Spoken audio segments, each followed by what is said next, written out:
अलंगिन आनंदे पूजन भावे वाळिन म्हणे नामा त्वमेव माता पिता त्वमेव बंधुश्च सखा त्वमेव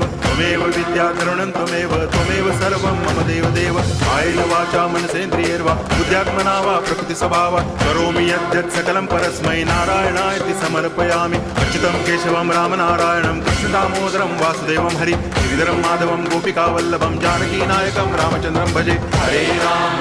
राम